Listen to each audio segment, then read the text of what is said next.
All right, guys, welcome back to another episode of the Bearded Brothers podcast. I'm here with my co-host Jordan, and our guest today is James Anderson.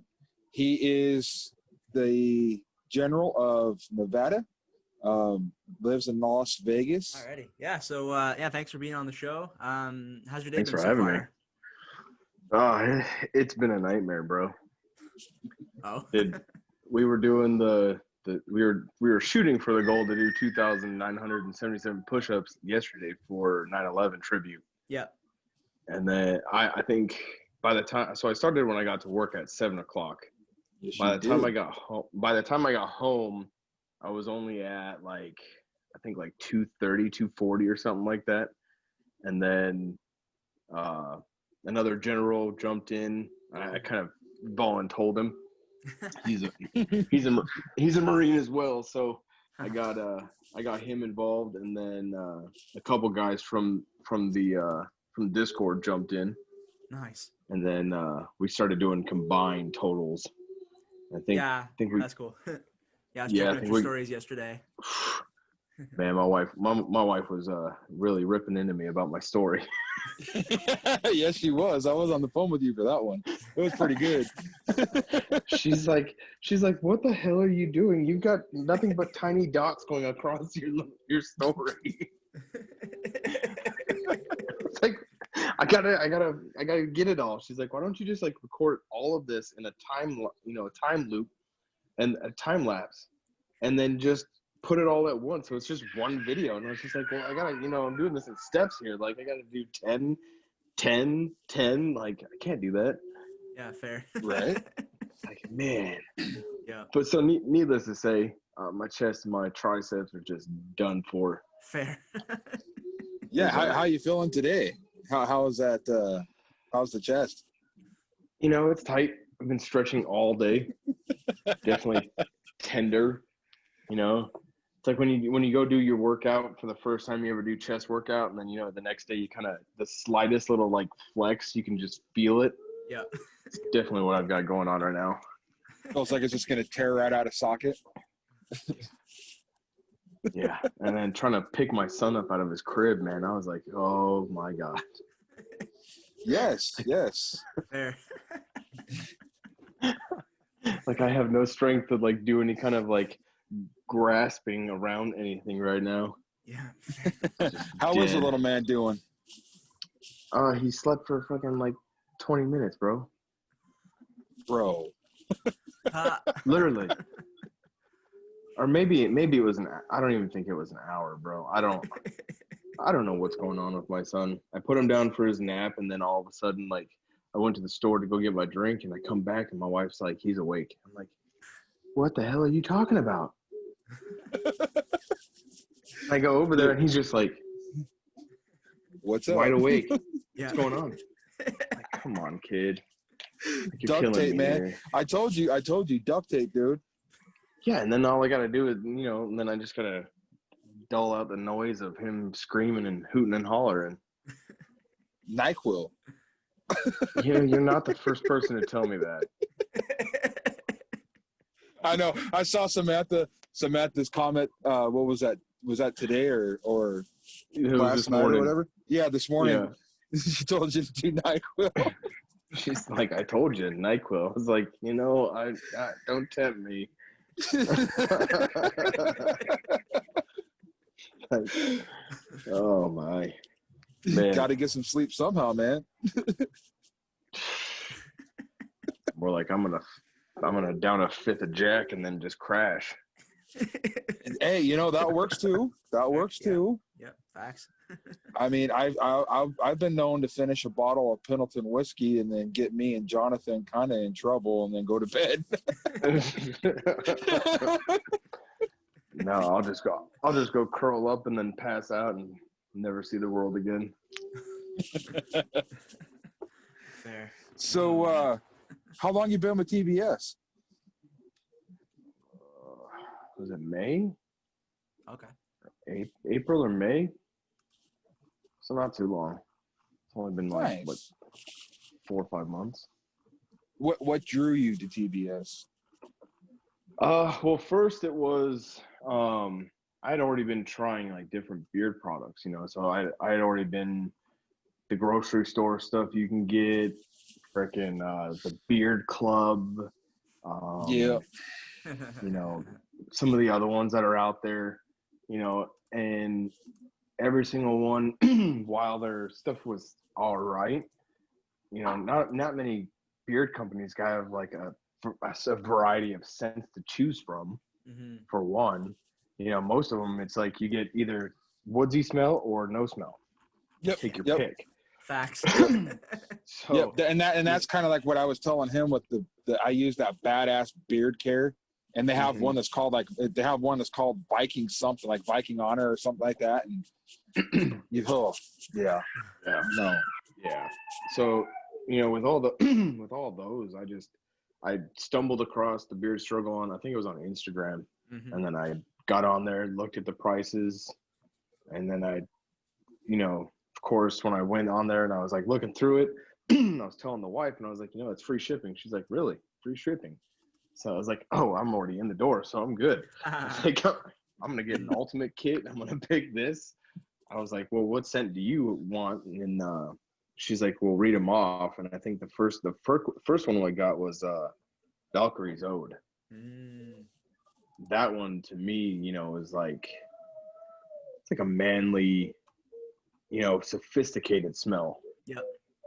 And it kind of took a minute to get used to, but I really fell in love with that one. And then my next one was Ragnarok Finale. Oh, so good. Which I is need to try definitely, it. dude, it's definitely like your fall season type of smell. Like Ooh. the first thing you think about when I smell it is like, October coming, December, November, those type of things. So it was a really nice smell. And then I think the new one I just got was Odin's Virtue. Oh, which so is good. which is I think really that's my good. favorite one. Like, I usually, because I've seen other beard companies, and they've had their sweet smells, and they've got, some of them are like, oh, candy apple this, and I'm like, oh, that just sounds terrible. Yeah, I feel like that would not be good for like a beard oil. Like it's like right under your nose, like all day. Yeah. I hate the stuff that overpowers the crap out of your nose, like, and gives you a freaking headache. I don't like that kind of stuff. Well, I mean, you gotta remember, like, technically, if you're putting on cologne, you want to put it on your mid waist, right? Yep. Because then the smell rises, and that's what women tend to have a stronger nose, so putting it lower, where you're gonna actually like build up heat and sweat, would make the smell come up, and then that would actually invite the opposite sex. But for men, our noses are pretty much, we smell something for a good 20 minutes and then it's gone. Right. So but even with those ones that are like candy apple, I'm like, I don't want to smell gummy bears or Sour Patch Kids while I'm at work all day. Like, I don't. So I was kind of hesitant on Odin's Virtue, but it's a sweet smell, but it's not overpowering. And I've heard that. It's a really nice smell, and my wife really likes it too. She says it's one of those like seasonal as well. Yeah, I just finished my Odin's Virtue stuff off recently from my Ultimate Kit that I got back in July, and I think that's my favorite scent. Like, but all the gold scents, and like all the scents to some extent, but especially the gold scents, like I've tried every scent, and like the gold ones, you just can't miss with any of them. No, they're hands down the best. I think my first kit, so the one that actually got me connected to TBS, it was during their promo where if you bought the Ultimate Kit or you spent a certain amount, they would give you a free oil. Yep.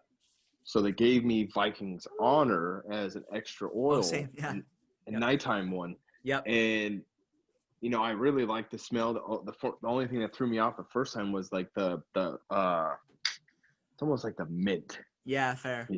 That feeling of mint on your like skin.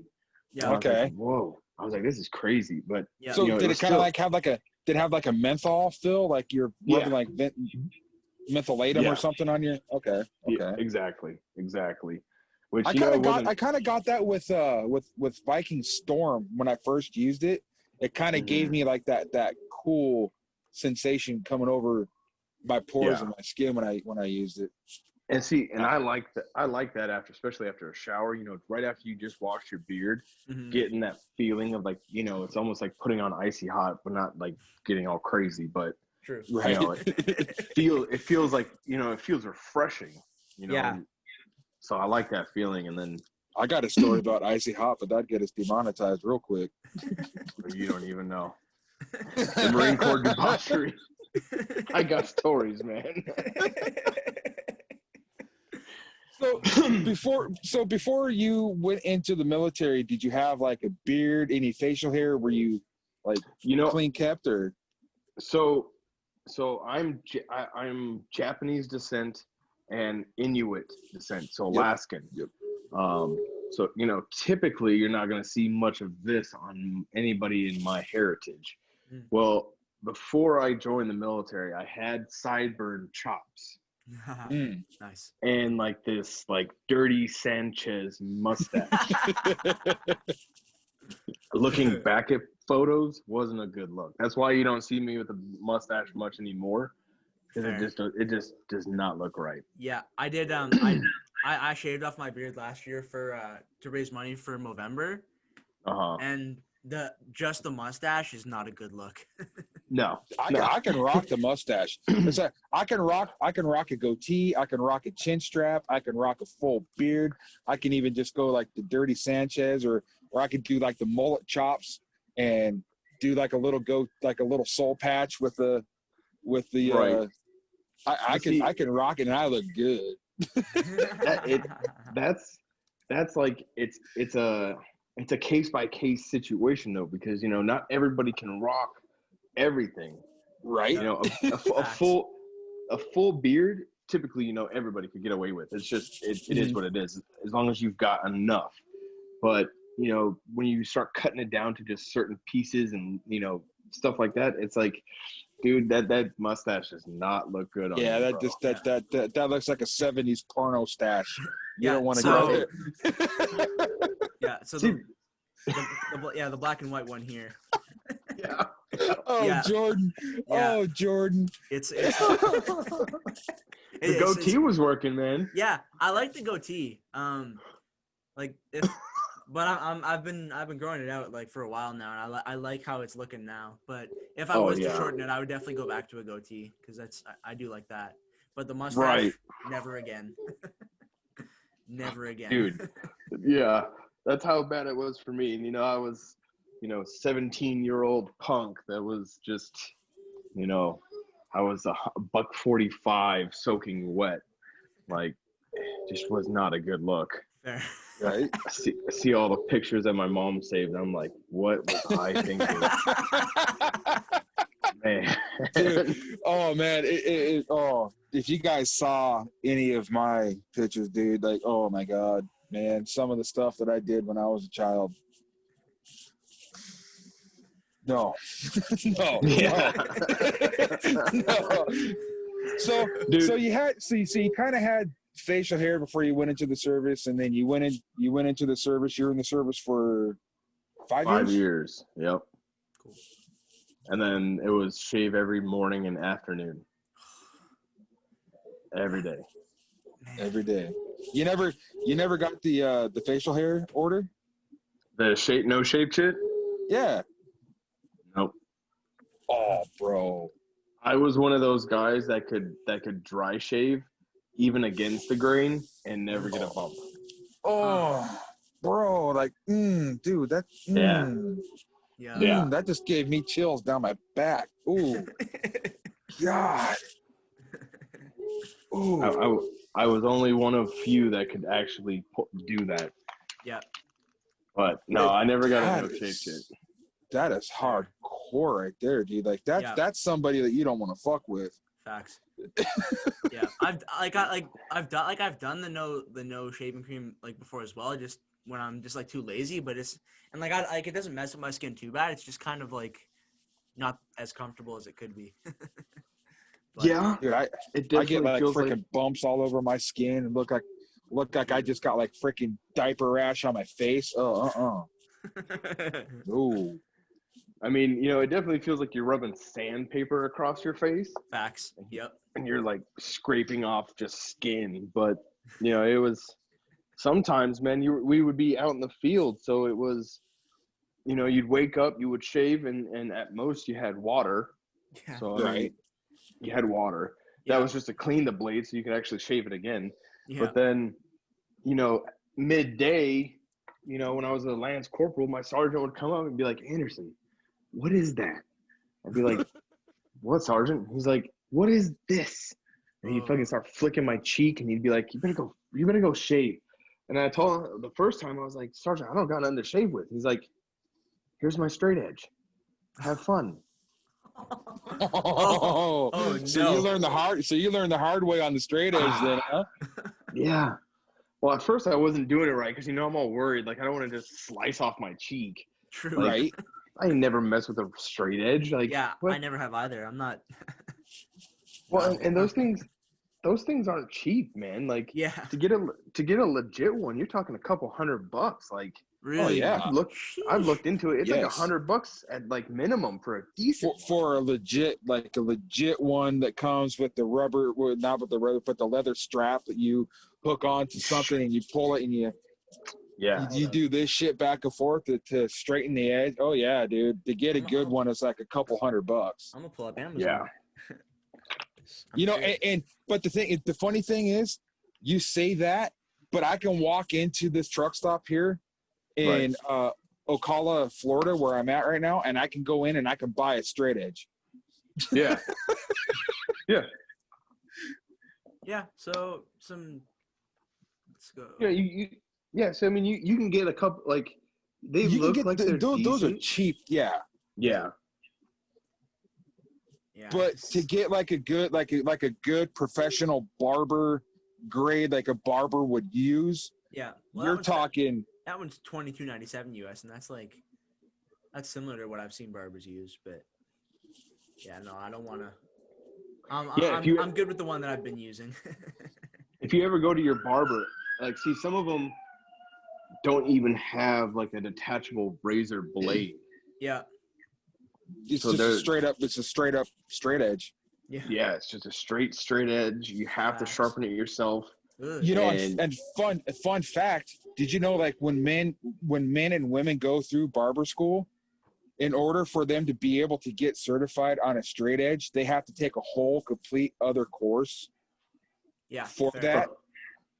And if they don't pass it, they're not certified on their certificate that they get to run a straight edge. And if they do, they can actually get in trouble. Yeah, that makes Oh sense. shit. Yeah, you don't want somebody messing around with a straight edge that has no idea how to use it. Yeah, you don't want somebody to Sweeney Todd you, dude. Yeah. You know, I mean, that's a Colombian necktie that you don't want. Yeah. I mean, I've been close to that. I've almost been, you know, I've technically almost been scalped. What? When you go to boot camp in the Marine Corps, man, I think it's the same in every branch, maybe. But when you go to boot camp, right? You go in, and there's guys that go in like with my hair, how long it is. There's people that go in with like straight up Dan Ziegler's hair, where it's like down to the shoulder type stuff. And you go in here, and these barbers have been at the recruit depot. They've been there for decades. Right. Oh no. And all they've done is shave recruits' heads. And they're on a time schedule. Yeah. So you're talking, when I went to boot camp, my platoon alone was 95 Marines. Damn. That's just one platoon. Yeah. And there was 4 or 5 platoons in lead series and 4 or 5 in follow series. So you're talking almost, 1,000 Marines that they've got to go through. Yeah. I'm telling you, you sit in the chair, they don't even ask you, you don't even get to talk, no nothing. You just sit down and they just I mean, they dig. You're bleeding. You're bleeding. Damn. They just straight razor to the scalp and just yeah. gone. That makes my skin hurt just thinking about that. Oh yeah, dude. There's guys down in there's a guy down in South Carolina that at Paris Island. He's like infamous. Everybody sees a picture of him on Facebook and they're just like, I hate that guy. I hate him. I hate him. I hate him. He's been there for decades. Like, it's crazy. Never left. Just been shaving heads. Wow. Wow. Yeah, I saw. What was it? Was it on Hulu, or was it? I can't remember if it was on Hulu or if I was watching a YouTube video and then like one of those commercials popped up. You know, like for the monetization, one of the commercials popped up and it was like a documentary on a guy that was like actually. I can't remember if he was with the Army or if he was with the Marines, but some branch of the military where he actually shaved recruit heads. And they did like a documentary on him and his barbershop.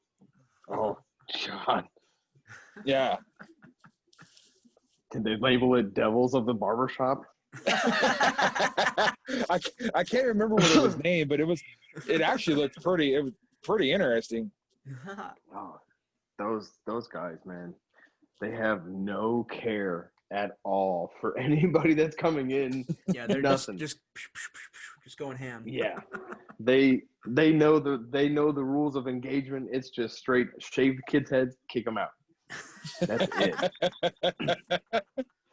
Like, Jeez. man, have some kind of compassion. Like, you're a barber and you're seeing my scalp is just bleeding from you buzzing it. Like, come on, man.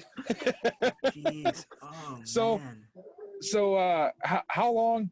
So you went into the military. Now, when you joined the Marines, did you know from right off the bat what you wanted your job to be, or did you kind of take a little while to figure out what you wanted to do?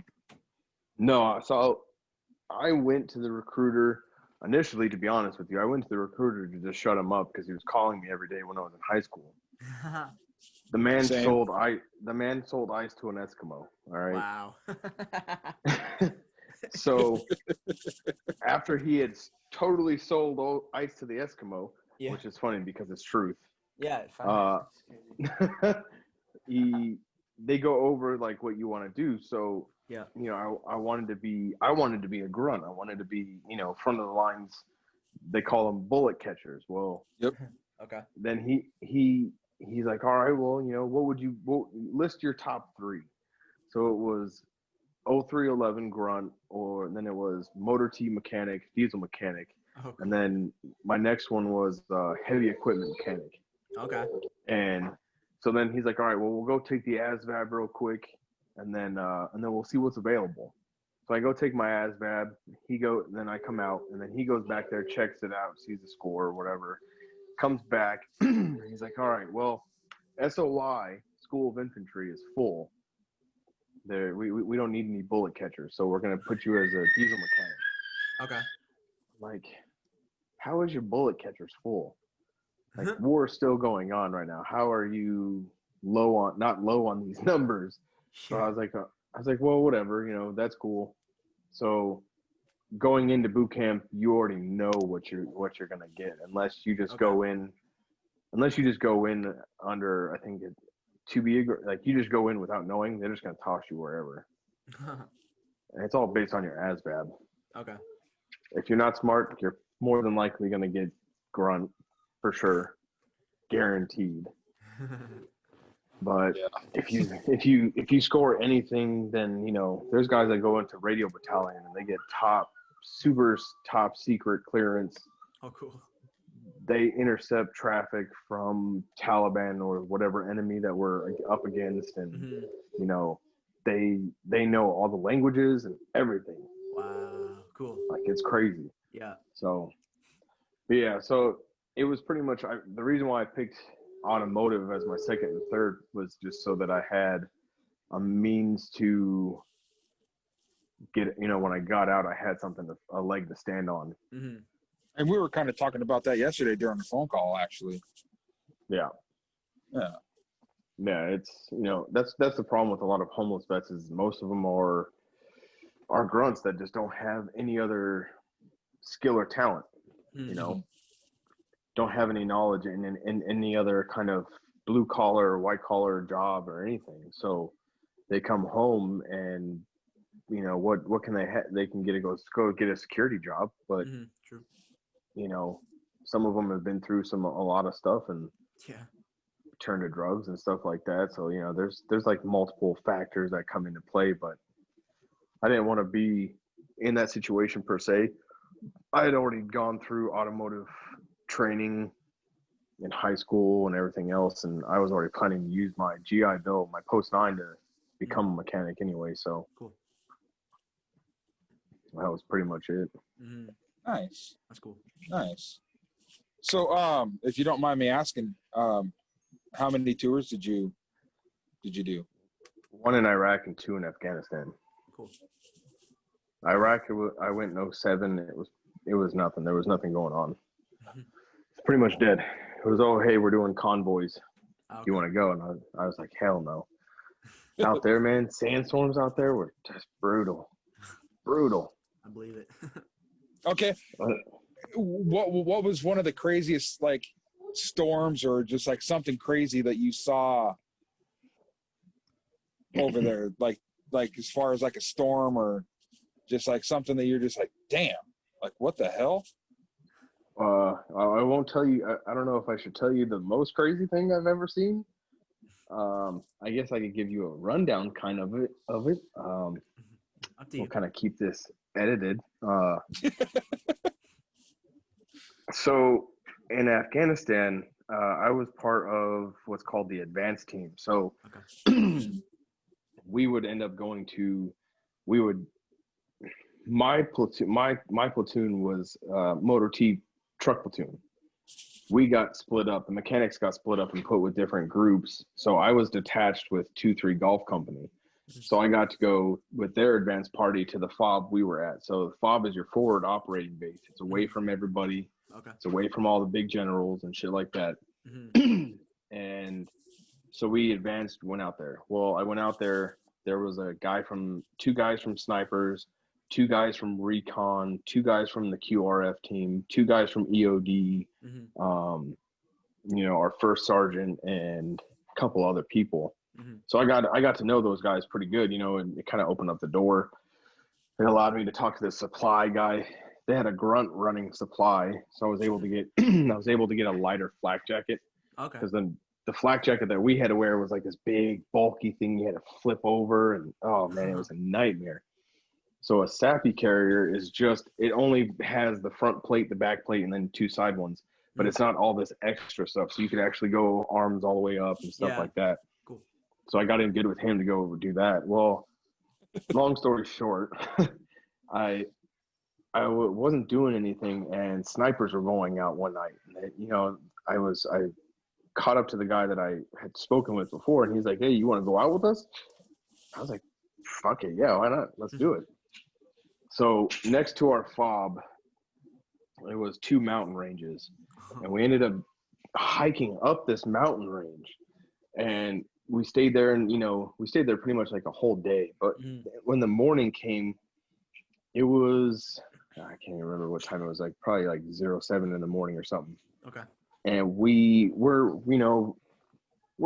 using the rangefinder and everything, looking up this mountain and everything. All of a sudden we see this guy and his goat. Okay. And this guy and his goat were having a little bit of extracurricular fun. Oh. Yes. Oh. Yeah, that qualifies as weird and crazy. Yeah. So, and the funny thing was the guy that called me out there was just like, "Hey, spot it out, you know, range it out." So I kind of, you know, they were teaching me how to range it out with their rangefinder, and we called it out, and he knocks out the goat's head, just completely hits it with a 50 cal, and just boom, like this thing just exploded. Yeah. The guy is ducked, still holding on. He ducks down, and then he like looks around, and he's just like, "All right," and goes right back to business. right back to business, bro. Like, I was like, what is going on? Yeah, fair. I'm So, like, yeah. this is just crazy. And then I think the only other crazy thing is like, you see all these movies about like opium fields and stuff like that. Mm-hmm. They had like literally, we were surrounded by poppy fields, opium, Okay. and you could see where they cut them and they milk them, and then they take it to go make the drugs and stuff. Yeah. It was crazy. Jesus. Well, they had weed plants that were like a story tall, like Marijuana Jeez. plants? yeah, Bro. they're just out there getting high and having butt love. So, okay. Oh, so man. so what was one of the funniest things that you saw on like one of your bases, like something that like one of the like a prank or something you did to either one of your officers or one of the guy that was below you? Or well, most of the guys, we don't, most of the officers don't even hang around with us. But I didn't really do much pranking because like where I was, it was just me and another mechanic. Like that in our hut, it was just me and mechanic and our record driver. So we didn't really mess around too much. But I would have to say the funniest thing I ever saw. Right, so they have like peach sweet teas. It's like a big plastic bottle. Okay. And I got them almost every time the PX the convoy came with the PX stuff. Well, I had it in my hand and I put it up on my forearm. So it was in this arm. I put it up where the bottle would sit, resting on my arm so I could walk. It had a red and yellow hornet on it. And then that fucker stung me in my forearm. Oh. Well, I was like, they hurt at one, for a second. Then I kind of brushed him off, and then I was like, oh, well, that's lovely. So I didn't think nothing of it. Well, then my arm started, reacting to it and started getting red and everything. So I was like, oh shit, I'll go to the corpsman and go get checked out. Yeah. He gives me Benadryl and an epi shot, and he's like, just hang out for like 30, 45 minutes. You'll be good. Like cool. So I'm like laying there just shooting the shit with the doc, and all of a sudden this Afghani army guy comes in and he's like, Mista, hurt. And Doc like leans over, looks at his lip, and he's like, dude, that's herpes, bro. And he's like, oh, yeah, I can't do nothing for you. Sends him away. Another 5 minutes passes. Another guy comes up. He's like, Mista, lip hurt. And he's like, bro, that's fucking herpes. Like, what are you guys doing over there? Oh, no. Well, I'm about to leave. And then another guy comes in, and I'm like, oh, great. Let me guess, your lip hurts. And they don't speak much English, but then he's like touching his pants, and he's like, Mista, pee hurt. He's like, no, no. Oh, no. Just get out of here. Just get out of here. Like, I was like, oh my God. So they're just wilding out over there. Well, so I can't even like fully like clarify or be 100% factual, but from what I've understood and found out was men are for pleasure, women are for only reproduction. Oh. Like you don't fornicate with a woman over there just for the sheer pleasure of it. You only do that when you want offspring. You want to just get your giddies off, you go talk to your boy. Oh, no. Like, what is going on over here, man? That's crazy. Yeah, and damn. like when they do this like brief before, and they told us, if you ever stand post, you can't use your left hand to tell them to stop, because it's disrespectful. Okay. That's because they wipe their ass with their left hand. Like bare hand. I knew that. I knew that for some reason. So that kind of knew that. But that sucked for me because I'm right-handed shooter. Yeah. So I had to pull my trigger hand off my rifle to tell them to stop. Oh. Like that's the situation you don't want to be in. Like, Yeah. No. so I'd always have to like switch. Like that. Oh man, that just was nerve wracking, but Fair. it was crazy. I have another buddy that he was from high school. He went into the service and he was over. I don't think he went to. I think he went to Afghanistan, but that was on his last tour. Mm-hmm. But I don't know where the incident happened. I don't know if it happened when he was in Iraq or if it happened when he was in if in Afghanistan. If he went to Afghanistan, but one of the I think it was an Afghani or Iraqi national. So it was either an Afghani national or an Iraqi national soldier. They were teaching him how to use the laser to guide in the laser guided bombs. Mm-hmm. And him and he was a truck driver, so him and a convoy were just coming back to post, and he got to where he was entering the base, and he was driving up, and then all of a sudden that Iraqi national or Afghani national, he took that laser and just wham, just directly right into the eye. And my buddy got medically discharged thanks to that dude. Jeez. I'm like, well, why the hell were they? I mean, I understand that they need to teach them how to defend their own land and their own country, but why would we give them something like that? Well, I mean, you do know when they were fighting the Russians, American special forces were teaching them to fight the Russians. True. And they were supplying them weaponry to fight the Russians. True. That is true. Yep. That is true. So you were in 5 years, and yep. you were diesel mechanicry. So you wanted to have something to kind of have a leg to stand on when you got out. So yep. you get out, you come home, and what did you do? What did you do next? So I tried getting a job at a couple of dealerships and stuff like that, and I always kept getting you're overqualified. They weren't hiring. I'm overqualified.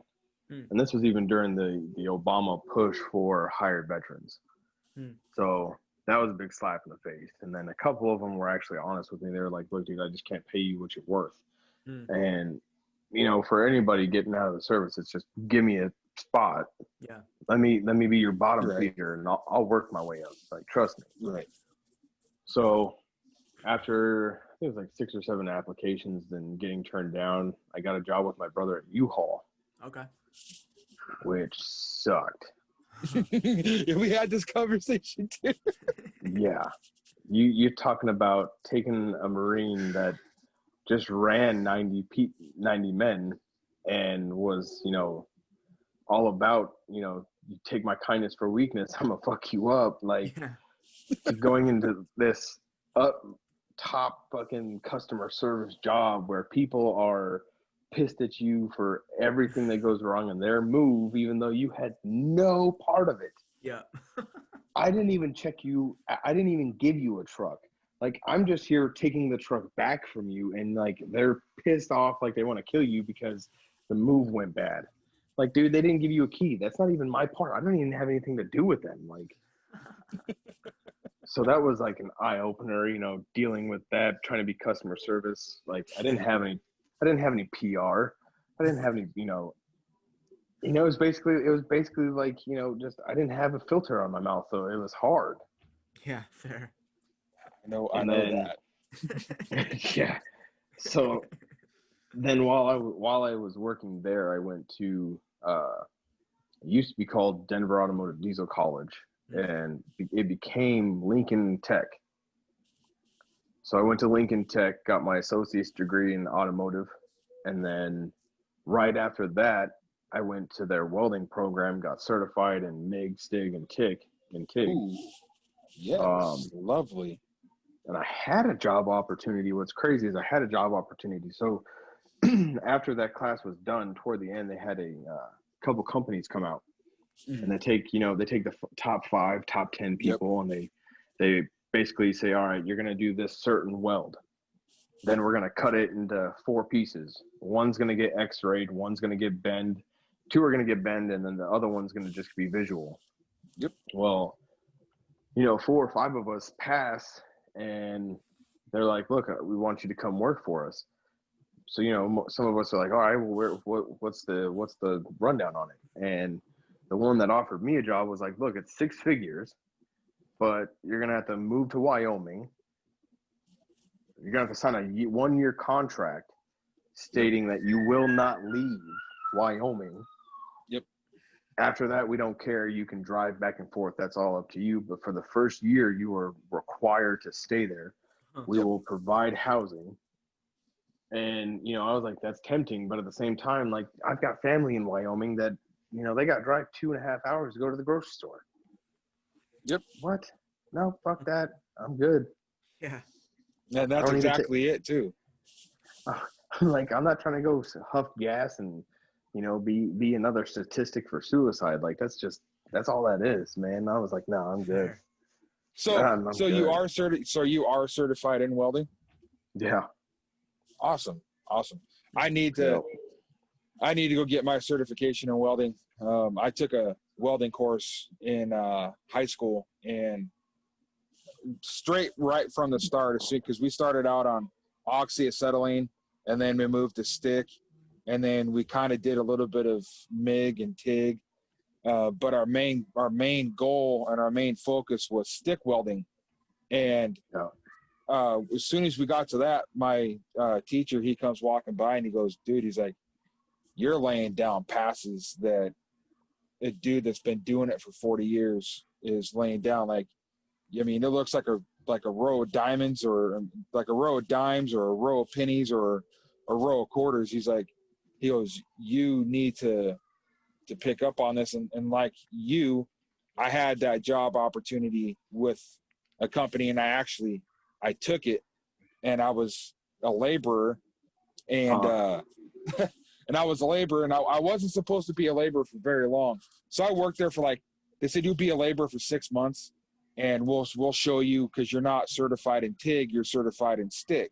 Mm-hmm. And I was like, all right. So they're going to show me how to use MIG and TIG and all that. So I went there for 6 months, and I was working my ass off, showing them that I wanted, interested. And I'm out on the back 40 doing the shit job that nobody wanted to do with this it was a forklift, but it was the 4x4. You had the 4-wheel drive on it. Yeah. And it was the one that had the big boom on the side that you can lift up and extend out and shit. So I'm out in the back 40 in this muddy ass field, moving steel plate and all this shit, and just kind of taking inventory of it. And they come out and they're like, hey, you're laid off. And I was like, they're like, oh, you can either go home or you can finish out the day. And I was like, oh, well, I'll finish out the day. Right. So what I did, my dumb ass, I got into the forklift.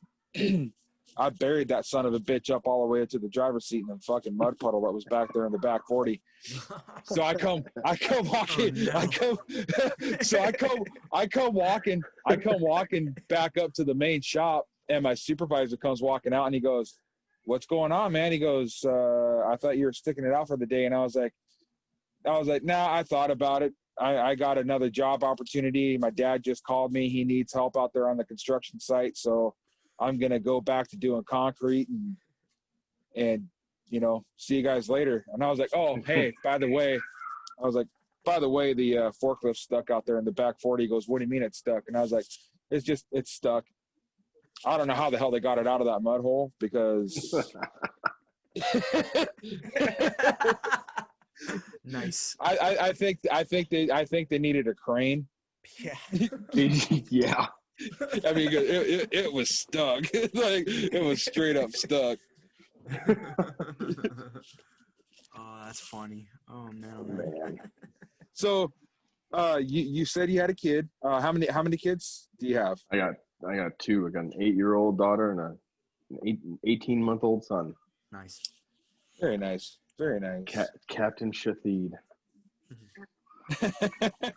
So, when did you start dabbling with your Instagram? Because you got fire pictures. Well, I didn't start Instagramming really until after I met my wife. I don't think I officially started my Instagram until after I met my wife, and even then it wasn't really that wasn't that big. I wasn't really doing that much on it at first. I just kind of posts for our stuff, and so anything recent has just been kind of me dabbling and trying to get better. That's been the go, at least. I like that product picture right there, dude. I need to do one of those. Yeah, I love doing that kind of photo. Like, it's so many options with it. Yeah, I've been trying to pick up from Pablo and Yep. Bald and Bearded and Yep. some of those guys, and just kind of pick up on what they're doing. And Pablo's kind of taking me under his wing, so Nice. and he's like just it's just trial and error, man. You just take a picture and you play with it and see what you can get, and Facts. get some critique, and then might have some background noise, but All good. so yeah, that's and exactly. I've been like looking at his photos, like Yeah, like he's got like a full setup, like a full like studio type deal. Like yeah. I talked to him like before Garrett joined the podcast. My last co-host and I, we talked to him on the podcast, and yeah, he's got he was telling us about his setup. He's got like a big light and like a proper camera with like a remote shutter and like. Yeah, like he's got the works. And he said he's only like really been like seriously messing around with photography for like the last like 7 to 10 months or so, somewhere around there. But Wow. like he doesn't post a bad photo. Like no. Like I've said it a few times. Like I think like when he gets a little bigger, I think he's going to be like in one of the next round of Grand Viking Masters. Oh yeah, most definitely. Like because I was asking him, I was like, what should I do? And he's just like, dude, you're gonna take 500 photos and like 2. Facts. Yep. Yep. So which is funny because I used to always crack on my wife for always wanting me to take like 600 photos, and she only liked 2. But now, yeah, no, that's the way you got to do it.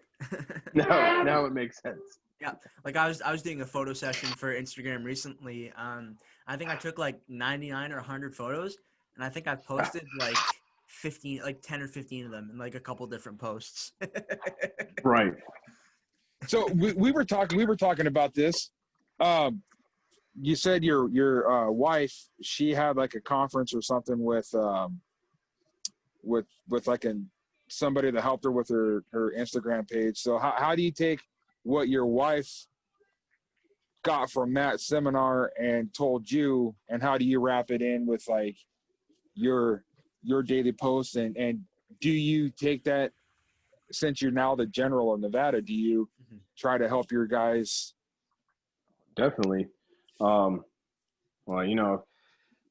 if the wife says it, you better listen. That's all I gotta say. Happy wife, happy life. How long have you and your wife been married? What are we going on now? You better be able to answer that. 4? I was gonna say, bro, you better be able to answer that without having to ask her, because she might get a shoe or a pan or something thrown at you. Huh? Yeah. Almost. Not fully. See, she already knows. She didn't even have to hear the question.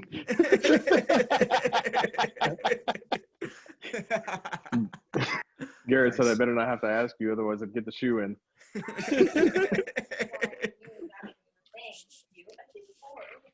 think 4 or 5.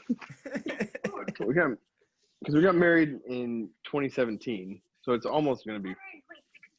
Was it 16? Yes. No, it was 16. She's right. Awkward. Oh, hey, I'm gonna even put you. I'm gonna put you more on the spot. When's your anniversary? Oof. Oh, see, the thing about the anniversary is that's she made it simpler for me.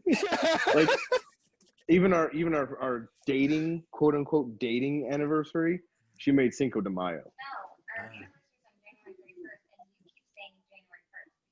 No, I'm trying. See, Garrett. now you're starting shit, Garrett. Yeah, Garrett. Garrett out here causing problems. Yeah, our anniversary for when we got married is January 31st, but Okay. she officially made us, gave us the dating title on Cinco de Mayo. Okay. I have Why, to, because you want to know something. We had a conversation the other day, me and James Jordan. Okay. Yep. Okay, we had a conversation the other day, and he told me that he was going to have to take my man card away. Oh, I did take your man card away. Oh, snap. Oh, so am I still on probationary status? Yeah. Pending further investigation? Wait, why? What did he do? Why did he lose the man card? Now, explain it to him. Okay. Yeah, so, you were putting him on blast, so it's your turn. all right. What goes I'll around explain, comes back around. I'll explain it. Okay, so I had a girl. We were talking about one of my girlfriends that I had, and how we had to go to dinner with my parents, and my parents said, "Hey, meet us at this restaurant." Yeah. I was like, "Okay." Well, I just came in off the road. This is kind of like,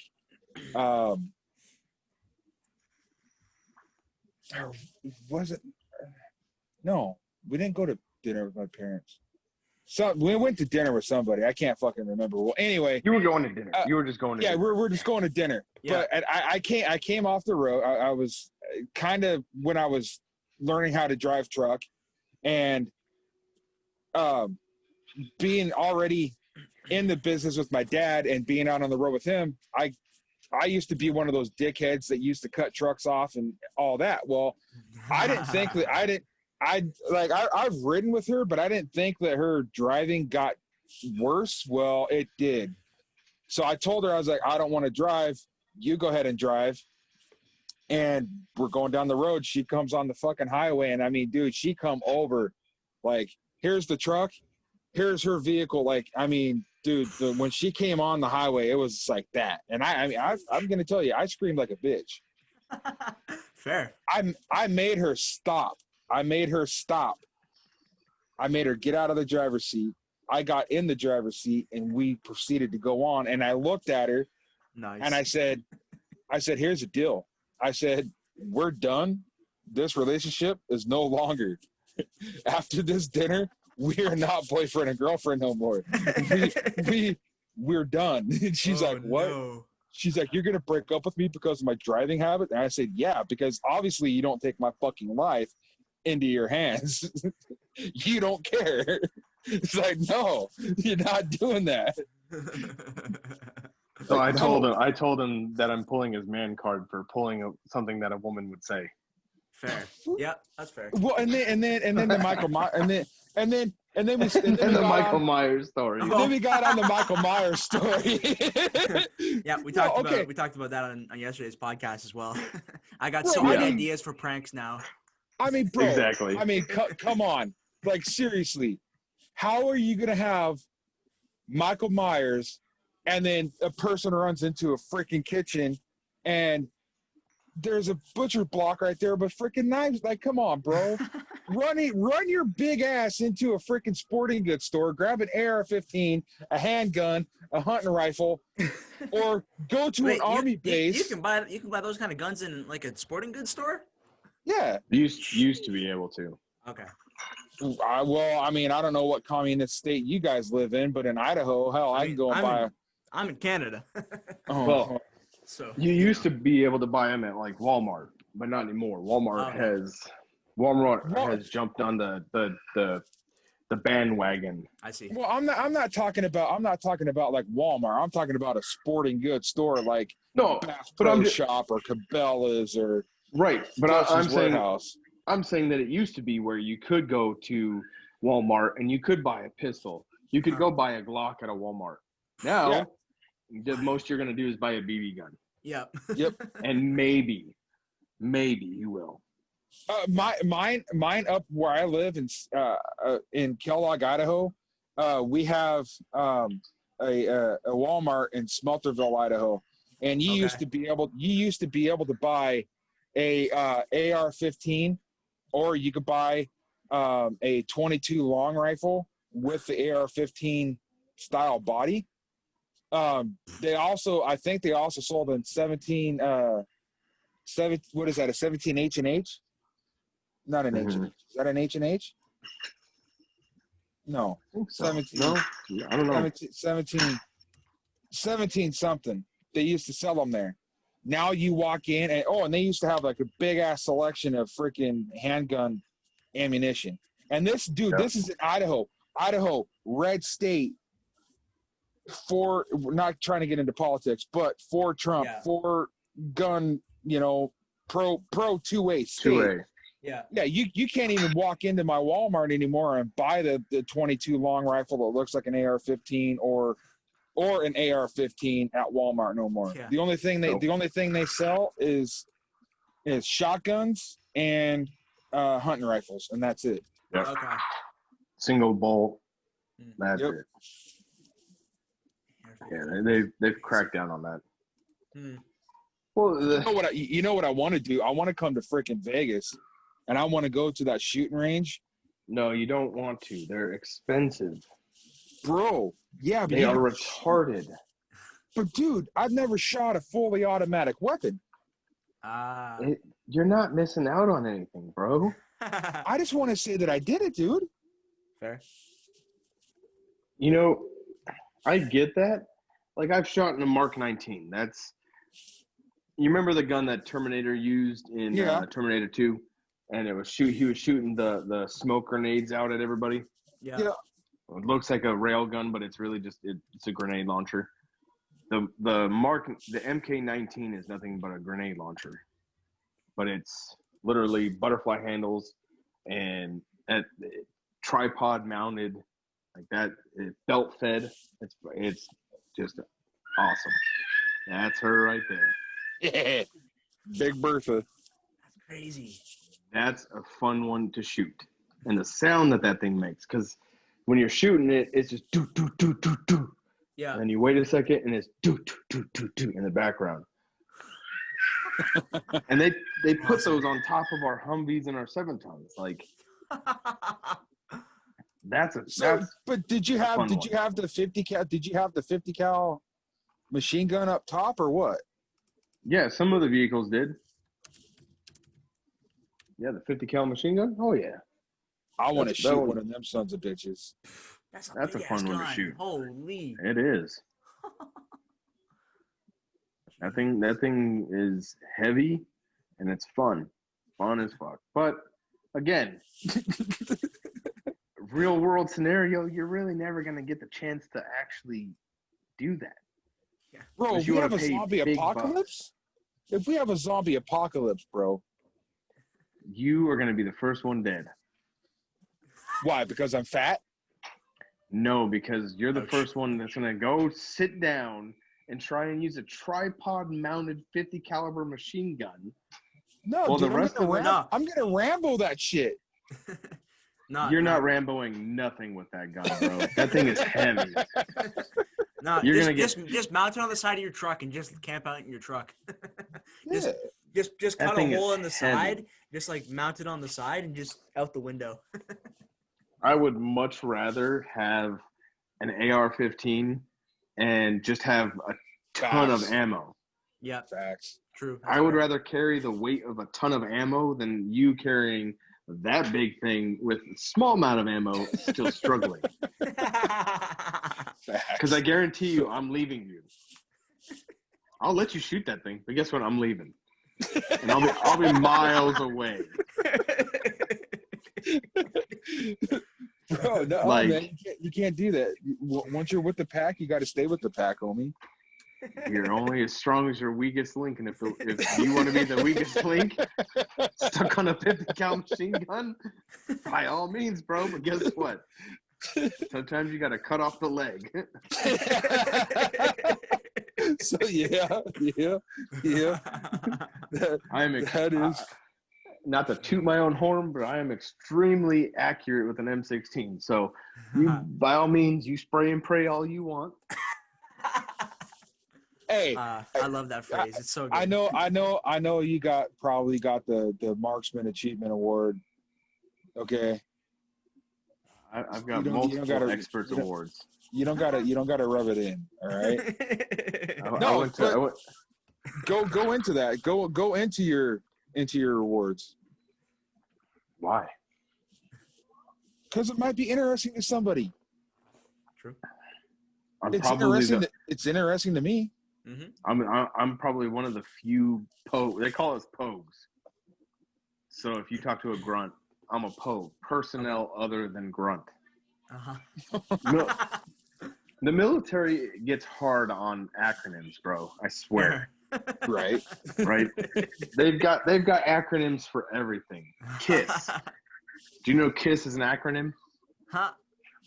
KISS, KISS. That's an acronym. What is that? Keep it simple, stupid. Oh yeah, I've heard that one. Yep. Yeah. I've heard that one. BAMSIS. Begin the planning, arrange reconnaissance, make reconnaissance, complete the reconnaissance, issue order, supervise. BAMSIS. FUBAR. Do you know what FUBAR is? Jeez. No. FUBAR. Fucked up beyond all recognition.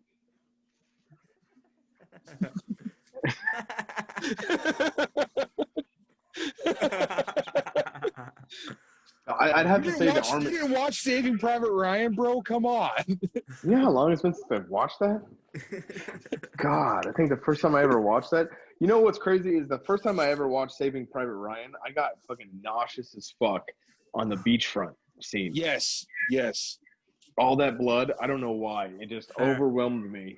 And I was just like queasy. And I was like, nuts. I got motion. The only reason I got nauseous from it was like that was the first time they ever did like a first person camera in a movie. Yeah. Oh yeah. And the sway of the camera was just like motion sickness. No, I hate that. Oh man. Yeah. I mean, dude, like when they went and they brought Avatar out in 3D at the IMAX theaters. Oh, I've still never seen that movie. But what? You never? Nah, what never. Just never bothered to watch it. But although apparently they're coming out with like 4 more over the next few years. Part 2 is coming out soon in like the next like year or something. Yeah, I think 2021. Dude, you need to get off your ass. James Cameron waited. You know that movie was originally thought up and scripted before Titanic. Really? Yes. Damn. That movie, he had that movie scripted and planned before Titanic. He specifically, he stated, he said, I don't think I've seen that either. Oh my! I would say you're not that's un-American, but you're not American, so it's okay. No, wait, no, it has a Celine Dion song in there, and she is freaking like royalty. She's Oprah Winfrey of Canada. That's facts. I mean, come on. How have you not seen fucking Titanic, bro? The only reason I seen Titanic is because my mom came to my dad and told my dad, "Hey, it's a documentary on Titanic," and we were actually learning about like that time period of the Titanic and the cell that you know. So I was like, "Hey, can I go with you?" And my mom was like, "Yeah, sure." Hey, let me tell you what though. Dude, I saw some boobies, and that was the first time seeing boobies in a movie. Oh, Jesus Christ. Bro, that was good times, man. that was good times. I was like, shit, all right. No. I mean, it's kind of the same way. It's kind of the same way me getting suckered in to see the freaking Twilight Saga, and I've seen every movie of the Twilight Saga. So you have? Oh, yeah. Damn. What you got suckered in the same way? You got suckered in the same way for Twilight Saga? Yeah. Never seen that, nor will I ever. No, thank you. Yeah. I mean, I've read the books, and the books weren't bad, but the books are completely different because I've heard that's that. what sucks is Well, because I mean, if you think about a book, right? You can write a book and you can describe and And go into illustrate so many vivid things. detail. Yeah. Yeah, Facts. and you can do things beyond the limits of reality. You know what I True. mean? Yep. So Facts. you can create things that don't exist, but they can exist in the imagination. So to write a story, you can really bring in your audience into it. So the books were phenomenal. They were great. But then you get to the movie and it's like, you've cut out like 90% of the book. What the fuck? Uh-huh. It's the same. It's the same way. And yes, you're probably gonna make fun of me for it, but I am a Harry Potter nerd. Nah, dude, Harry Potter is legit. Fair. I read every single book except for like the last. I read every single book except for the last 3. I need to read the last 3. Yeah, I read. But I've seen every single movie, and let me tell you what, like Hermione Granger, like no, I mean, She's a like, different character in the book. Yeah, Yeah. totally different character in the book. Harry Potter was kind of like more of almost a badass, kind of like wasn't like how he was portrayed in the movie. He was more he was more confident in his skills and where he came from. Okay. And But but, see, Ronald Weasley was even more confident But see, that's the about thing. him. That's the thing, though, is like in the books, you can create the world and you can create things that make everybody more engaged. And that's why, Facts. if you read a book and they're coming out with a movie for it, you got to go in like you got to erase all thought about that book. Like, Yeah. Yep. Because there's gonna be like it's the gonna be a like disappointment. I'm a huge fan of the Hobbit and the Lord of the Rings series. Yes. But the Hobbit, one book, 3 like they stretched it into 3 movies. Like Yeah. I Yeah. like the movies for sure, but a lot of people didn't because they were like they're adding things for the sake of adding things. Like Yeah. And that's the thing too, that like you got the Hollywood effects. True. Yeah. It's just like that movie. Have you seen the movie Outpost yet, James? No, I haven't. I haven't. Like, it has Clint Eastwood's son in it. Oh, And you talked about that. Yeah. Let me just tell you what. It's a good movie, but they should not have played. They shouldn't have casted Clint Eastwood's son to play the person that he played, because he channeled his father from The Good, Bad, the Ugly, and he also channeled his father from when he played a freaking Vietnam guy, and then when he played the gunny sergeant in that one movie, like he tried to channel all that, and it was just like the facial expressions that he did, like when his dad grits his teeth, and when he bites down on his teeth and starts moving them back and forth, grinding them. It's like, no, you can't do the Clint Eastwood stare, bro. You can't. Well, that's kind of just being stuck in that shadow. You know what I mean? Like he's trying to he's trying to live up to Dad. Yeah. But in all reality, like he should just be trying to make his own image and be his own person. Like everybody's already kind of linked to you or connect, interested in you because one, you're Clint Eastwood's son. But if you sit there and you start trying to do what your dad did, like, come on, man, you're not really gonna be able to do that. Like, okay, so like I got a question for you since we talked about Twilight. Jacob or Edward? Jesus Christ. Jacob or Edward, bro? It's simple. That's like asking me. That's like asking me, do you like dick or do you like dick?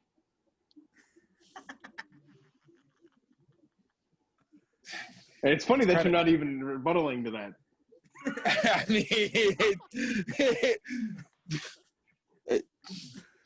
I mean, hey, dude, you had an ultimatum to pick. You had to pick one or the other, bro. How about a bullet to the head? Option C, none of the above. That's a good song, by the way. How about a silver stake and a cross? How about that? There you go. I got suckered into it because my cousin, see, and it was weird too because it was me and my cousin, which both 2 males, went and saw it, and my cousin was like, "Yo, Twilight's coming out, man." He's like, "Yeah, well, no, dude, no." He told me that it was going to be like an interview with a vampire with Tom Cruise. he said, he's like, oh yeah, it's like the interview with the vampire. He's like, that's the way it's gonna be. Then we get in there, and it was just like, okay, what the fuck? Dude, even if you read the books, you knew it wasn't a fucking movie like fucking Interview with the Vampire. I didn't read the book. I mean, I read after the movie. I started reading the book. Oh, yeah. That was chick flick 101, bro. Yeah. So I take. That's why I've never Friends seen with it. I'm Benefits. not trying to get down. Not trying to get down like that. I see Friends with Benefits with Justin Timberlake Ashton and Mila Kunis. Oh yeah. Yeah. Okay. That's Chick different flick all though. I over mean, it, bro. it's not quite as chick flick as Twilight. But you didn't even go see with a chick, bro. After the fact, I did. I mean, after I found out what the movies were, Doesn't count. Doesn't count. You already lost your virginity with your cousin to go see Twilight. Hey, I didn't know. Okay, we were high. Like, dude, we just got done smoking a fatty freaking blunt, and he's like, "Let's go see this," and I was like, "Hey, let's go." You know what? I got pulled in to go see because I hadn't read it right away. I got pulled in to go see Lord of the Rings fucking high. Yeah, that was a long ass movie to sit in, bro. Yeah, no. Okay, hold on. What were you high? What were you high on? Were you high on shrooms or weed? I'm from Colorado, bro. Oh yeah, there's an obvious answer there. Because I saw that son of a bitch high on shrooms, and I also saw it high on acid.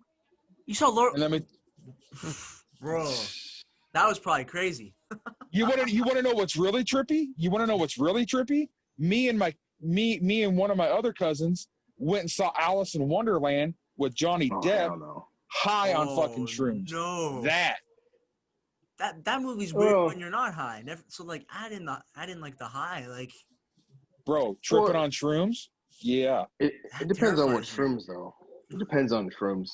Because there's so many different types of shrooms and there's so many different effects to it.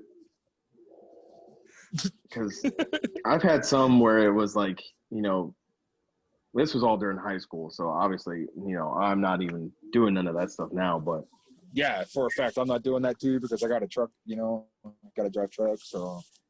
Right. But I remember one time we did shrooms and I almost threw up because I can't stand mushrooms. But then the only thing that was like crazy was we stood outside and the sky literally like vacuumed into our face, magnified. Yes. So there's 6 of us standing outside of our friend's house, just like staring up into the sky, like, whoa. Yeah, what's going on, bro? Like, the sky has never been this clear before. and then we go to, then we're walking on our way to 7-Eleven. And this tree, there was this tree, man. And I swear to God, this tree was like moving and like just everything was like moving and twisting and like it was crazy. Hey, at least you had a tree, okay? My very first time doing shrooms. I was talking to a fucking moose, a stuffed moose, a mounted moose head. Bro, that was on a wall. I was talking to that son of a bitch, having a full-blown conversation. That same night, I decided I wanted to draw. Okay. Oh no. I used to draw a lot. Okay. So I was like, I want to draw. Every line I made, I could see it, and then it would disappear. Just poof, gone. Whoa. The next day, there was just a gaggle fuck of lines on my paper. No one knew what the fuck happened. And I was like, dude, I swear to God, there was nothing on the paper. Speaking of drawing, hey, did you post your logo to your Instagram? Yeah. Hey, Jordan, pull that up because he did a phenomenal job on that. I don't know if you saw it, Jordan, but he did fucking good. I gotta get my chief editor to fucking add some color, but. Hey, do you know who Troy Wilfong is? He's an ambassador. Oh, his stuff is fire. I'll pull up his Instagram after we look at yours. Yeah, let me tell you what. He did a little sneak peek video of something that y'all are going to see here in the near future. For like what, our badges? Patches? Has nothing to do. Oh no! It's not for Garrett. TBS. Oh, Garrett, this is the thing you told me that was for you, right? Yeah. Right. Is there going to be a new tat? A new tattoo. Yes, sir. Oh, shit. And there's only been, I can count the people on on two hands, but that's how many people have seen it. 7. Oh, this one? Yep, right there. Ooh, that's fire. Right? You know, if I would have known that you can draw, I would have came to you and had you draw my tattoo. Well, so what's crazy is, so the head isn't an original idea. I got the idea offline. Okay. But I had to sit there and I had to I think I went through like 6 attempts at getting it right because I freehanded that head. And Oh shit. I freehanded the whole thing, but it took me like 6 times just to get that face. Yeah. The way that it was. Because I think I went on a tattoo page or something like that. I was just trying to look up for ideas and you know, trying to find something that would be cool. And then after I got the head finally where I wanted it to be, that's when I was like, I got the N, the V, and then I got the, you know, the Viking design for that like middle piece. Yeah. And then I was like, well, I was like, shit, I got to do something to incorporate, you know, Vegas. So my wife came up with the idea. She's like, you know, why don't you do poker chips, do some cards, you know, and a couple other people. I told you to do the needle. Yeah, the needle. That's iconic. You know, somebody else was saying it was either you or somebody else was saying to do the Vegas, welcome to Vegas sign. And that was me, bro. Yeah, so I just did, you know, the only piece of the fucking Nevada flag that's even on the flag. Go right there where you see the pins. Go up, Jordan. Up. You see where he's holding the pins? Click on that video. All right, I'll share sound, but let's make sure that this doesn't like destroy anybody's ears, because I've had that happen before.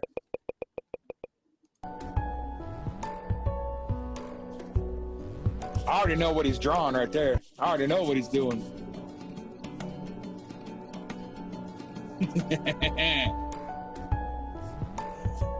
Yes, sir. When he's able to share that, ooh boy, fire. Oh yeah. Yeah. He's another one of those guys that just never doesn't miss like with his photos. Like, no, he doesn't. But if you want to collab with somebody on something, James, about like drawing up something, dude, like, I'm not on that level, bro. I think you guys can come up with something fire. No doubt. Like, seriously. Like, we gotta get him on the podcast soon, and I want to ask him like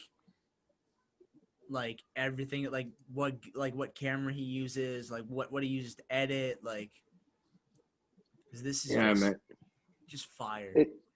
It's just, there's so much that goes into like editing. Nothing's free.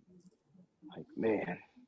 We just actually did a podcast yesterday, James, where we're gonna we talked about content creation and editing photos. Yep. I've experimented with a ton of different apps. Pay attention for that one, because he goes over some apps that you can use, and I think I'm gonna download them. Yeah, one I'll tell you right now while we're talking about this is Snapseed by Google. Okay. It's a free app. It's available for iPhones and Android phones, and it's not super complicated to learn, but it's got tons of different features, and that's the main one that I use, and it's awesome. Oh yeah. Yeah. Yeah, because I'm like, you know, you go through and it's like, you see all these like free apps, but then, you know, it's always the catch. Yeah, the in-app purchases. Yep. Yeah, you know, Yeah. So you get like this like little taste. Yeah. But then the good stuff, you got to go pay for the premium, and then they want like $50 for the year, and it's not Snapseed. Snapseed is 100% free. It doesn't take up a ton of space. Like, that's when I go to edit a photo, like, pretty much every photo I take goes actually. I'm on that catch for in-app purchases because there's this one app that I use for hunting. It's called Onyx Hunts, Okay. and it'll track your trail to wherever you're going. And in order to do it, I think it's like $31 a month. Mm-hmm. So yeah. Yeah, like pretty much all my photos are done in Snapseed. Like, Nice. Really? yeah, these ones shot and edited on my phone. No Nice. shit. Yeah, it's like I feel like there's oh yeah, these ones these took me forever to do. Like between like taking the photos and like editing the photos, like. But yeah, like on my phone. Oh yeah, these ones took these on my phone. Ran them through Snapseed. Like, Oh man. yeah, Snapseed's the way to go. Oh yeah, these ones. Like insane That's storm. sick. Yeah, like there's like a tornado warning, like a thunderstorm warning, like the clouds That's are dope. madness. And that's just in Montreal. But That's yeah, some good pictures, bro. and like I do a mix. Like some of them, like the more like sharp ones, I take with a proper camera. Like these ones I took with my Canon T3i and a 50mm portrait lens that I got for like $130 on Amazon. And like Hey, that combination hold on. is like. I'll be right back. I got to take a phone call real quick. I'll be All right right. back.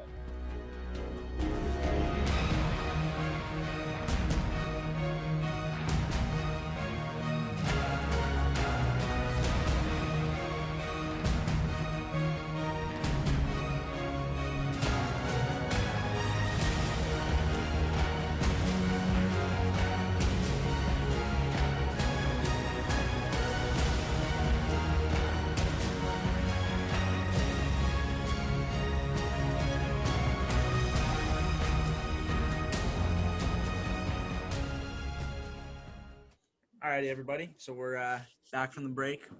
Before the break. We were talking about like content creation and Snapseed and how good it is.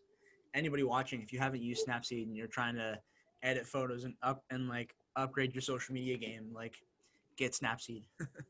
Yes. Definitely. Yes. Yeah. Definitely. Then also Lightroom is another one. I think you can get on phones for free. You just like log in with like a Google account or whatever. Like you don't necessarily have to pay for the subscription to get like access to the smartphone app. So that's another good one that I use once in a while. But Snapseed's my main one that I use. Like. Yeah, man. I mean, because like we were saying, it's a pain in the ass because you see all these free ones and they all have cool features, but then everything that's cool free. about it, like, yeah, free. Yeah. Because everything that they catch your eye with, and you're like, oh, that's what I want to use. Yeah. That's what's in the in-app purchases, and it's like, Facts. all right, I just downloaded this for no reason. Like, Oh yeah, it's just like that Onyx Hunts that I was saying. Like, in order to go back and view the trail that I tracked, I have to pay like the $31 for the whole year, for like a year subscription, in order to be able to go back and view that track. And I'm like, you fucking kidding me? Yeah. Yeah. It's unreal what they ask, what they want people to pay. I mean, like, if anything, it should just be like a one-time thing. I mean, if you're getting enough people to really actually think about it though, like TBS should come out with an app. I mean, dude, they would be able to make a killing. I mean, and I even suggested that to, Coach Zeke, and, I was like, if we had just one app that had everything for us. Yeah. It had the Discord rooms, it had, the dashboard, the purchases. Facts. It had all of that in one area. I think everybody would be a lot more comfortable. That would be so smart. Yep. That would be smart. Everything. Instead of like going to a website, check like ordering stuff, going to another website to check when you got in sales, then going to Discord for the chats in there. Like that's 3 different places you got to go. But if they were able to consolidate that into one place, like that would chop down so much confusion. Oh yeah, Mm-hmm. because you think about it, like, Facebook and Instagram, you can cross share. Yeah. Yep. So if they had it even like that, I mean, it's just a pain to go check your sales on one website, and then I got to go back to the main website to buy anything, and Facts. now to check my dashboard to get my guys set up. Yeah. And then I've got Discord, and then I've got Slack, and then I've got WhatsApp. Like, dude, Yeah, I don't have that much space on my phone. Yeah, it's too many. It's too many things. So, way Faisal, way if you're too listening, please. I mean, it's not bad. Like, I like Discord, True. and two, I just think, for some of the guys, it's because I've got one guy. So Dan McGavin. Oh yeah. Yep. Yep. He's He's he's a good guy. Yeah. great dude. Yeah. Really he's gonna outgoing. be on the podcast at some point. Oh man, yeah, he's a character. He's awesome. For sure. But Dan's problem is that so he's older. So Yeah. while he's good with Instagram, but now you're telling him he's gonna download Discord, get on Discord, follow nine chat rooms, like. Yeah, like Discord. It's too because Canada doesn't have an et yet. But I'm on another chat with like some of the like more original guys. And even that's like, shoot, like you got like help desk, welcome, Instagram, YouTube, challenge ideas, challenge signups, notification sections, and then like the main chat, and then like a challenge planner, and then a voice chat, like plus like all the important information sections, like all the help desk. It's too much. Like, yeah, and I think they are planning like ways to consolidate it and like make it more streamlined, which is going to be good. Yeah, because I mean, even before I got promoted to general, it was it wasn't that much, but it was still a lot. And then I get promoted to general. Now I've got to download Slack. So I've got to follow Discord. I've got to make sure I'm watching the general chat room, the US channel, the Warrior channel, my channel for Nevada. Yeah. I've got to coordinate with my guys and all of those. And then on top of that, I've got to post on Instagram, make sure I'm staying on my end. Because, I can't ask my guys to be doing something that I'm not myself even doing. So For sure. So, and then on top of that, I've got to be engaged in the Facebook group, and it's like, man, that is just too much. Even for me, like responding to comments is like a mission in itself. Like I'll post something and then like, yeah, it's a lot. I know. Yeah. Like my guys will like ask questions in Discord, and then I'll go in and answer it, and then they'll ask something like after I answer their question. And then like I'll go back in, and then it's like 7 hours later, and I'm like, shit, sorry guys. like just make sure you tag my name in your comment. Facts. So it pops up as a notification on my phone, or else I'm not going to see it. Yeah. Right.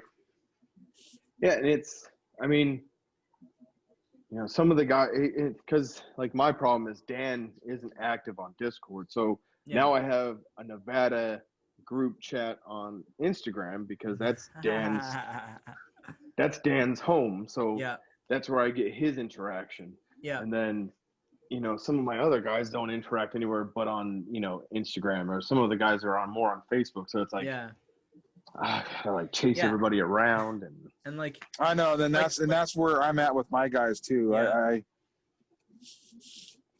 Yeah. And like, I feel bad for Josh, like Yana DC, because like that dude's in like 6 billion chats, like he was on the podcast like back in July, and he was saying like he just gets like a ridiculous number of notifications, and he's like jumping around to like a billion different conversations, like. Mm-hmm. And that's kind of like why I reached out, and I was like, hey man, like I know I just got promoted to general for the Rocky Mountains, but like let me help you. It's like help me help you help me. You know what I mean? Like yeah, facts. Yeah. Yeah, I mean, the same as it. That's what it's kind of hard for me because Nick Hibbett, Nick is my warlord. Yeah. And he's working. He's doing 60-hour work weeks. Like, he's not in on Discord that often. Yeah. And he does his posts on Instagram, but yeah, but he works like 12 to 14 hours a day. Like, yeah, I mean, Exactly. you're talking running the postman. Like, he's busy, and then on top of it, like, so if I've got issues, like, I've got nowhere to go but yawn. yeah. Right. Yeah, but then you message him, and it's like when I was trying to get him booked for an episode of the podcast, like getting his attention was a mission and a half. Yeah. Oh yeah, which it's understandable. Yeah, he's doing a ton of stuff. Like, well, yeah, I mean, he's focused on Europe, trying to get them situated and get everything going there, and then he's got all of Discord to monitor and work on, and then everybody's asking questions and coming left and right, and he's like, and I think at this moment he's the warlord for like two different sections, 2 different regions in America. Yeah, like, Midwest, Midwest and Rocky Mountains. Yeah, I believe. Yep. And it's just like it's just too much because it's like asking one man to do too much. Because even Coach Zeke was saying, a real leader shouldn't have to lead any more than 10 people. True. Yep. It's because anything beyond that, then now you're losing focus on what the goal is, what you're trying to do, and what you're trying to get across. Yeah. Yeah, and that's been that's been an issue with the with like the Discord that I'm in with like some of the OG guys, like yeah, it's just too many soldiers to one leader. It's just it doesn't work out. Like, true. Facts. Because then you can't focus. You can't focus on individuals and help individuals. Because you've got 40 guys you've got to take care of. Well, you're only going to be able to answer a couple questions, and then you're on to the next one, and then that's it. Yeah, and that's it. Yep. Yeah. So, I feel we should start trying to wrap this up a little bit because my phone's about ready to die, and I don't want to cut off in the middle of the conversation. So yeah. So we kind of alluded to them before, but what's your favorite TBS scent and product?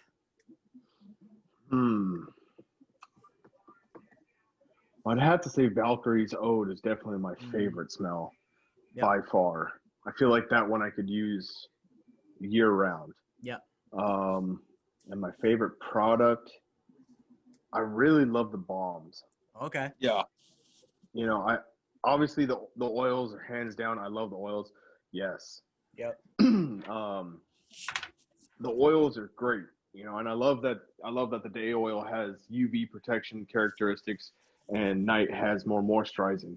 Yeah. But the bombs for me, that's when I first bought my first ultimate kit before I even applied to be a recruit to be a brand Viking, was the bombs, because I've tried so many bombs and most of them are coming out, the stuff you can get at the stores, and some of the cheaper brands. Oh yeah. They're like mustache waxes. Yeah. I've tried a couple and it's just not good. And the one thing that I think it was me and you that were talking about like bombs that we've used from other companies. Yeah. Where they would come out from like being chunky or like freaking paste, feeling like cream cheese in your hand and shit. Mm-hmm. And then one, it takes a minute to even get your finger in there to get any of it out. Yep. And then you've got to work it in your hand real good to heat it up so that it actually loosens up. Yeah. With the beard struggles, man, it's so soon as easy it hits just your to hand. Get a nice little amount on your finger, and then that spreads so easily, and it's not heavy. I used to hate where my beard felt like it was heavy and it was down on my chest and my throat. Yeah. This is light enough. It keeps it moisturized. It keeps it handled where I want it. By far the best I've ever had. So then, that's what really made me, see, I like these products, and I told my wife, I'm just going to stick to this one. Mm-hmm. And then I saw the program, and I was like, I'll sign up. Whatever, I'll do it. True. And here we are. Hell yeah. That's good. Yeah, like, yeah, 100% makes a difference. Like, a little while ago, I did like a comparison of like before I put in any products, and then like afterwards, like, so that's the before, like, Right. it's not gonna let me skip. Yeah, and then that's like after the shower. Oh wait, yeah, no, yeah, and then that's after like with products and the heated beard brush. Like, Yeah. it makes a difference. It really does. Yeah. You know, like I said, you know, my dad made fun of me for buying. Am I gonna sneeze? Excuse me. Bless you. Thank you. My dad made fun of me for buying the heated brush. Oh, I get made fun of incessantly by my family for like all the beard oils and stuff that I have. When I used it, when I came out of the bathroom after I used it, my mom and dad were like, "Whoa." Yeah. Like, what the hell did you do to your beard? Yeah, like what did you do to your beard? And I'm like, this. It's like it works. It's proven to work. I wouldn't have bought it if it wasn't proven to work. You know? Yeah, and I've been meaning to buy my heated brush too because I've tagged my wife in like so many, and she bought one, and then like I can attest to like, you know, all these other companies are just a lie and a joke. Is that I tagged her in one, and it was a nice looking brush. It was almost, you know, closely resembled TBS's, and she gets it in, and it's nothing like the post or the ad was. Yeah, it's completely different. And I was just like taken back, like, what is this? She's like, that's what you tagged me in. Like, I went to where you tagged me, and I'm like, there's no way. Like, there's no way. This is like completely different. Yeah. And yeah, it's a joke. It's nothing like TBS's where it actually combs while it's doing it and everything. Yeah, this man, it's like legitimately an incredible product. Like, really is. Yeah, it makes such a difference. Yeah, I mean, I don't have enough yet to need it, but I'd like to have it just because. I mean, but you know what though? Like our beards are similar, and it definitely makes a difference. Like even in mine, like. Yeah, well, Hop, and you know what you should also do with you, because now seeing kind of how small you're not small, but like how much less growth you have. If you use if you use like the scruff balm, it'll help it make it look fuller. Yep. Oh, and I do. So I've really been using the scruff balm at night more. Okay. But, so I use typically at night I use the scruff balm, and I use the night oil first, and then I put in the scruff balm. Yeah. And then in the morning I put the day oil on plus the regular balm. Okay. Interesting. There you go. Okay. Yeah. So that's good. That's kind of been my routine right now. Yeah. But so anybody that's growing their beard, try out that tactic. Yeah. Try it out. Yeah, it's. I might switch it because I like the scruff. The scruff balm has a little bit more holding characteristics than the normal balm. Yeah. It's just slightly thicker. Yeah. Because the regular balms are a lot lighter and a lot thinner, and it's good for like Garrett. You've got a big, massive fucking beard. It's good for yours because then it's not like making your shit just sticking all crazy. It lets it flow at the same time it does what it's supposed to do. Yeah. But like the scruff balm is like. When I'm done, whatever's on my hands, I usually rub in my hair, and then that's what. Yeah, same here. Yep. That's what's making mine stand up is the scruff balm. Yeah, facts. Because I can't remember who I saw. It was one of the OGs. It wasn't Thor. It was somebody's video on Instagram. He was putting on product and he got it all in his beard, and then he was like, he looked at his hands and he just started rubbing it in his hair. I think Thor has done that. It was somebody. But his hair's pretty long. Yeah, it was somebody with shorter hair. I think J-Hop does that too. Yeah, J-Hop. Probably. Yeah. So yeah, I started doing it after I saw his video. So yeah, I was like, well, I guess that's what I'm gonna start doing. Yeah, for sure. And me as well. Like, it's better than using any other product. My hair's free all day. I'm not. Yeah, it's not just all like stuck together, like crispy and weird and like. Flaking and everything else. Facts. Yeah. and it's it's 100 times healthier for my hair. It's Totally. natural ingredients. Yep. It's keeping it moist, like Yep. especially here in Vegas. Yeah. Yeah, it's awesome. Yes. God. It's like sounds like benefits. Yeah. Yes. Yes. Facts. Well, Yeah. This guys, been this is an awesome episode. this has been a great episode. Yeah. James, I thank you for coming on, brother, and taking the time to chat with us. Appreciate you guys having me. And tomorrow, if Jordan wants to do another episode, come back on, man. We should also see if Devin's able to hop on. I've been thinking about that. Like, it'd be fun to get like a group on for like kind of like a group discussion, not just like a normal like interview style podcast. I think that might be fun to do. Just discuss, like go over like some stupid shit we did in school or something. Facts. Yeah, like all kinds of different things. That'd be a lot of fun. Hell yeah. We won't go over everything that we did when we were kids. Right. Or I won't. Yeah, I probably won't either, but all right, well, Links down guys, below. Check out James' Instagram. Use his discount link. Get yourself some Valkyrie's Oud beard balm, scruff balm. Yeah. Thanks for watching. Thanks for being here, James. Appreciate it. Thanks for having me, man. Cheers. See you guys later.